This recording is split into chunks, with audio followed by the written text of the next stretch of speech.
안타깝게도 전월세 시장은 답이 보이질 않습니다. 2030년 초반까지는요. 일단은 인구는 줄어도 심지어 가구 수도 늘어나요. 그러면 더 쪼개질 겁니다. 외국에서 보는 이런 집 하나에 막 여러 명씩 사는 쉐어하우스 형식이 올 수도 있는 거고요.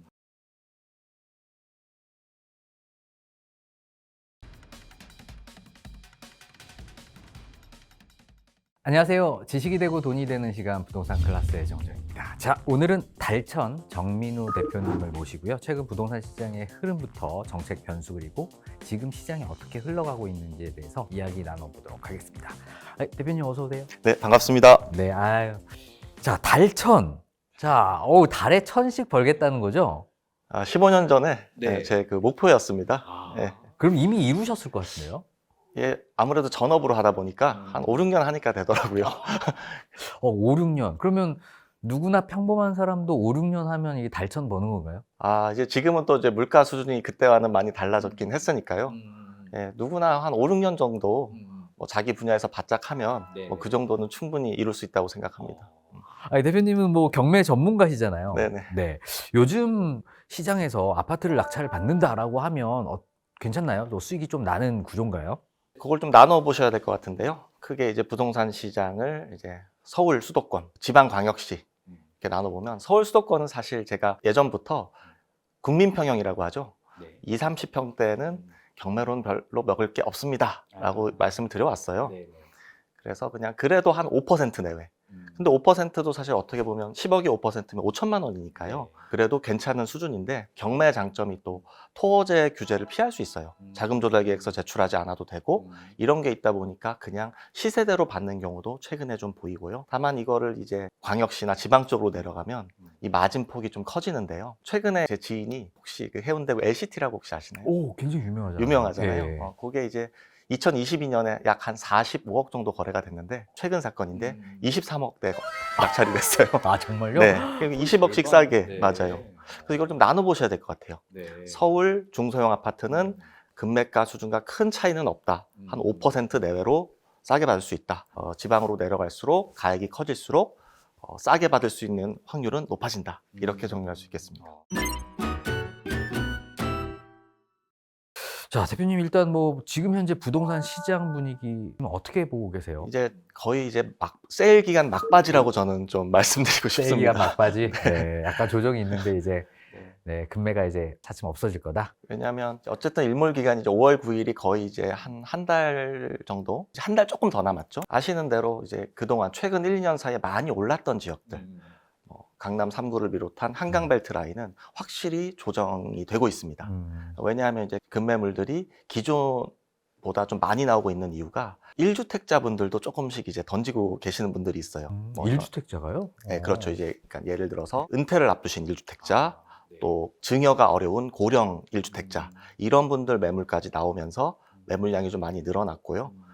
그러다 보니까 예전에는 좀 다른 흐름이긴 합니다. 예전에는 좀 상급지보다는 하급지부터 속된 말로 정리하는, 던지는 그런 추세였다면 이제는 그런 매물들이 나오면서 확실히 상급지는 조정을 받는 분위기고 반대로 이제 한강벨트 라인이 아닌 이른바 노도강, 금관구라고 하죠. 이제 이런 지역들은 오히려 더 급매물이 나오기 무섭게 지금 거래가 되고 있고요. 호가 수준은 더 높아지는 것 같습니다. 또 전월세가도 상대적으로 많이 높아지고 있고요. 네, 이렇게 나눠서 보시면 좋겠습니다. 그러니까 성북, 강북, 관악 굉장히 많이 올랐더라고요. 맞아요. 상대적으로 그동안 한 2, 3년 동안 이제 가격이 다른 데 상승할 때 소외되기도 했었고요. 그리고 아무래도 이제 대출 한도를 6억까지 맥스로 활용할 수 있는 지역들이에요. 15억의 아파트들이 대부분 포진해 있는 곳이다 보니까 아무래도 그런 곳들이 좀 더 현실적으로 다가갈 수 있는. 혹시 대표님은 뭐 1주택자신가요? 다주택자신가요? 네, 안타깝게도 네. 제가 이제 경매를 주업으로 하는 사람들은 흔히 얘기하는 적폐의 마귀입니다. 아니, 마기까지야. 이 임대 시장을 나눠서 볼 수 있는데요. 민간이 최소 80에서 85% 정도를 공급을 해왔어요. 이제 공공이 정말 많이 해봐야 한 15%에서 많게는 20%인데 그래봤자 이제 올해 이제 서울 수도권 물량하면은 이제 몇천 채가 되질 않습니다. 근데 이거를 최근 급격하게 토어제 확대 지정을 하면서 그동안 선매수를 하면서 나오는 갭투자 매물이라든지 이제 집주인이 굳이 안 들어갔어도 될 매물들이 지금은 다 들어가야 되다 보니까 사라지게 되는 거죠. 그럼 이제 공공에만 맡겨야 되는 건데 지금 턱없이 부족하다 보니 두 가지밖에 안 남게 되는 겁니다.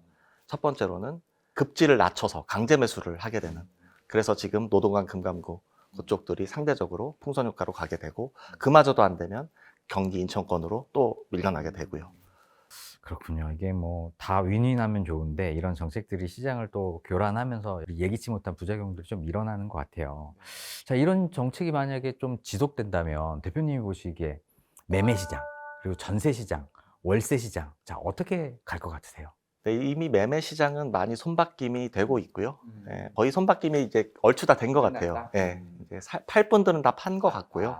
이제 급매물 소진되면서 살짝 이런 느낌이에요. 그러니까 매도자분들은 아, 나 그냥 물건 뺄까? 그냥 증여해버릴까? 이런 분들도 좀 계신 것 같고요. 무주택자분들은 아니 이렇게 대통령 의지가 강력한데 한번 3기 신도시 청약 기다려볼까? 이런 분들도 또 계신 것 같고요. 그래서 지금 약간의 소강 상태인데 실제로 매물을 보면 서울 기준입니다. 1월 말에서 이제 3월 말까지 두 달 동안 5만 6천 건에서 8만 건으로 확 늘었다가 최근 한 일주일 사이에 한 2천 건 정도 줄었어요. 그게 지금 이제 급매물이 다 거래된 거거든요. 저는 이게 거의 8만 건이 이제 피크를 쳤다고 보고요. 지금 한 7만 5천 건에서 이제 왔다 갔다 하고 이제 일몰 기간이 지나면 매물이 더 줄어들 것이다. 이렇게 보고 있습니다. 그렇군요. 전월세 시장은 뭐 전세는 지금 뭐 여전히 없죠? 그렇죠. 제가 지금 사는 곳이 800세대인데 전세 매물이 딱 하나 있어요. 아, 예, 근데 그것도 최근에 나왔는데 가격을 3억을 올리셨더라고요. 그래서 뭐 그래도 전 나갈 것 같아요. 왜냐면은 천여 세대 되는데 하나밖에 없잖아요. 또 옆 단지 보면 한 3천여 세대 정도 됩니다. 거기도 하나가 있어요. 나머지 월세 한 두억에 있고.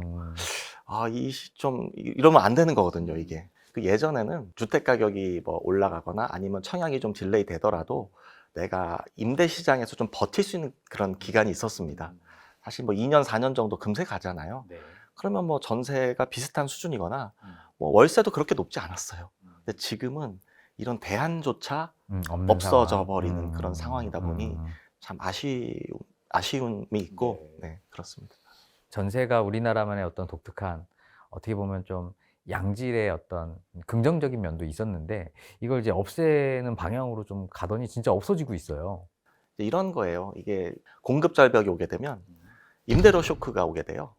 예, 그건 이제 어쩔 수가 없는 거죠. 그러면 이제 어떻게 되냐? 강제 매수로 전환이 되는 이제 그런 구조예요. 근데 아시다시피 이제 돈은 한정되어 있으니까요. 근데 또 이게 나 혼자라면 1인 가구들은 그나마 괜찮아요. 어느 정도 옮겨 다닐 수 있는 여지가 있는데 뭐 아이가 있거나 가족이 있거나 이런 또 직주 근접을 또 중요하게 여기는 분들 입장에서는 사실 이게 떠밀려 간다는 게 엄청나게 큰 스트레스로 다가오거든요. 그러다 보니까 어떻게 되냐면 최근에는 도저히 급지는 포기를 하지 못하니 평수를 더 줄이는 거예요. 대형에서 중형에서 소형으로. 그래서 지금은 우리가 소형이라고 하면 그냥 흔히 5구 타입을 소형으로 알고 계시잖아요. 지금은 조금 그 트렌드를 바꿔야 될 것 같기도 해요. 4구 3구로 내려가죠. 맞아요. 4구 3구로 내려가고 있고요. 네. 뭐 파크리오나 송파 헬리오시티 같은 것들도 전용 10평, 11평짜리가 있어요. 얘네들은 지금 가격이 불과 한 달 전보다 또 1억 5천이 또 올랐더라고요. 요즘도 그럽니까? 그렇습니다. 그래서 이게 자꾸 풍선 효과인 거예요. 네, 그렇게 나타나고 있습니다. 아니, 전세가 참 좋은 저는 정책이라고 생각을 했는데 이거를 정책으로 인해서 진짜 없어지고 있는 게 좀 안타깝거든요. 근데 정부 입장에서 보면 또 최근 한 2, 3년, 3, 4년 사이에 주로 아파트는 아니지만 비아파트, 역전세나 또 이런 그 전세 사기 이런 것들이 너무 많이 일어났어요. 허그에서 대입 변제만 한 해 수조 원씩 이렇게 되다 보니까 사실 정부 입장에서도 전세란 제도가 이걸 어떻게 보면 계륵 같은 거예요.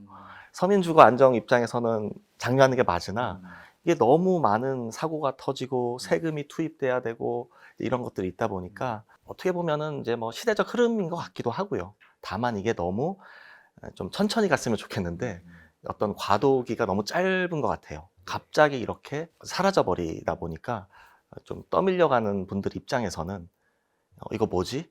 그러니까 자기도 모르게 이제 어리둥절한 이제 그런 상황이 온 것 같습니다. 주거 사다리가 좀 없어지고 있다. 뭐 이런 비판도 있는데 어떻게 생각하세요? 애초에 집은 비싼 거고요. 무리하는 게 맞아요. 근데 예전에는 이제 그런 게 가장 컸죠. 선매수를 해둘 수 있었잖아요. 전세를 끼고 사두면 그것도 하나의 레버리지를 쓰는 거잖아요. 무이자 레버리지죠. 그런 걸 통해서 내가 한 뭐 5, 6년 뒤든 뭐 7, 8년 뒤든 차근차근 전세금 모아서 빼주고 들어가는 어떤 그런 구조의 사다리 역할을 했다면 이제 지금은 이제 그런 게 이제 사라져버린. 그렇다 보니까 이제 어떻게 되냐. 일단 기본적으로 집이라는 것은 일단 살 때 취득세, 또 보유세, 양도세 이런 그 세 단계에 걸쳐서 세금이 있는데 이 세금을 다 거쳐가면서 스텝 바이 스텝으로 내가 원하는 직주 근접이 가능한 그런 원하는 지역의 아파트를 산다는 게 생각보다 쉽지 않을 것 같아요. 기간이 무척 오래 걸릴 거란 말이죠. 그래서 많은 분들이 내 집 마련을 미루고 싶어서 미루는 게 아니라 선택을 하기가 어려운 거예요. 왜냐하면 한번 선택을 하면 다시 옮겨갈 때까지 또 무리를 해서라도 좋은 걸 살 걸. 이런 것도 이제 느껴지고 하다 보니까 좀 그런 게 좀 아쉬움으로 남습니다. 네, 그렇군요. 그렇습니다. 자, 일단 뭐 전월세 시장, 뭐 일단 시장을 좀 오랜 시간 봐본 대표님 입장에서는 뭐 올해 말, 뭐 내년 전월세 시장 어떻게 갈 것 같으세요? 안타깝게도 전월세 시장은 답이 보이질 않습니다. 음. 2030년 초반까지는요. 음. 일단은 인구는 줄어도 심지어 가구 수도 늘어나요. 특히나 이제 코로나 이후에 이제 결혼한 쌍들이 조금 줄었다가 지금 작년에 한 24만 쌍이기도 결혼을 했거든요. 네. 그동안 17만 쌍에서 20만 쌍 사이였어요. 최근 수년 동안. 근데 결혼해서 이제 가구가 일단 두가 만들어지잖아요. 네. 이렇게 신규로 나오게 되고 또 이혼도 한 해 8, 9만 쌍씩 이혼을 합니다. 이혼도 분명히 가구 분화 수요거든요. 거기다가 또 이런 그 비혼 가구의 증가 이런 것들까지 하면 저는 한 2030년 초반까지는 좀 쉽지 않을 것 같아요. 그렇게 보면 어떻게 될까요? 일단 누구나 들어가고 싶은 주택 수는 계속 부족한데 수요는 늘어나게 되고요. 그러면 더 쪼개질 겁니다. 뭐 그 외국에서 보는 이런 집 하나에 막 여러 명씩 사는 쉐어하우스 형식이 올 수도 있는 거고요. 저는 꼭 결국 그렇게 가지 않겠나 그런 생각이 드네요. 자, 매매 시장 한번 그래도 또 여쭤볼게요. 5월 9일을 기점으로 매매 시장은 어떻게 흘러갈 것 같으세요? 어쨌든 5월 9일이 지나면 매물 잠김 현상이 올 것이냐 이런 질문이신 것 같은데요. 저는 이제 분명히 온다고 보고요. 예, 분명히 온다고 보고 왜냐하면 그 다주택자의 그 양도세율이 82.5%인데요. 이 세금을 낼 수 있는 구조가 아니에요. 예, 저는 사실 지난 15년 동안 뭐 55%도 내보고 많이 내봤을 거잖아요. 기본적으로 어떤 자산을 팔아서 절반이 넘는 세금을 낸다는 것은 내가 가지고 있는 통장에서 낼 수 있는 구조가 쉽지 아닙니다. 예, 다른 거를 더 팔아서 만들던지 또 보유기간 동안 들어간 뭐 세금도 있을 거고 뭐 인테리어 비용, 취득세, 기회비용, 이자 비용, 뭐 법무사 비용 다 하면요 이게 7, 80%를 낼 수가 없는 그런 구조예요. 그래서 그런 매물들은 이제 시장에서 보시기가 어려울 거고요. 그러면 당연히 뭐 거래가 소강 상태로 가면서 그렇습니다. 네. 간간히 이제 점 하나 찍히듯이 거래가 될 거예요. 그러면 이제 밑으로 찍히면은 또 뭐 언론이나 이런 데서 그것 봐라 폭락한다 이렇게 얘기할 거고요. 또 간간히 위로 찍히면 그것 봐라 폭등하지 않냐 막 이런 그 얘기들이 나오지 않을까 싶네요. 그러면 뭐 나머지 그 외의 지역은 좀 어떨까요? 그동안 이제 상대적으로 소외받았다고 느끼는 서울이라고 해서 사실 다 올랐던 게 아니거든요. 또 경기 외곽 지역도 마찬가지고요. 이런 것들이 자연스럽게 아마 유동성들이 흘러가게 될 겁니다. 예를 들어서 경기도 제일 끝이 이제 북쪽으로 끝은 의정부, 양주 지나서 동두천이거든요. 실제로 동두천이 경기도지만 가려고 하면 무척 멀어요. 엄청 멀죠. 네, 지하철만 해도 한 1시간 40분, 2시간 가까이 타야 되는 지역인데 저는 시간이 지나면 그 안 오르던 지역까지 많이 오른다는 게 아니라 물론 절대 가격이 낮으니까 똑같이 5%가 올라도 그 가격은 낮겠죠. 하지만 퍼센티지로 치면 그런 지역도 유동성이 결국은 흘러갈 수 있다. 저는 이런 생각이 드네요. 이런 부분들까지 오를 시기가 올 거다. 이렇게 보시는 네네. 거군요. 자, 그럼 2부에서 한번 더 자세하게 한번 여쭤보도록 하겠습니다. 네.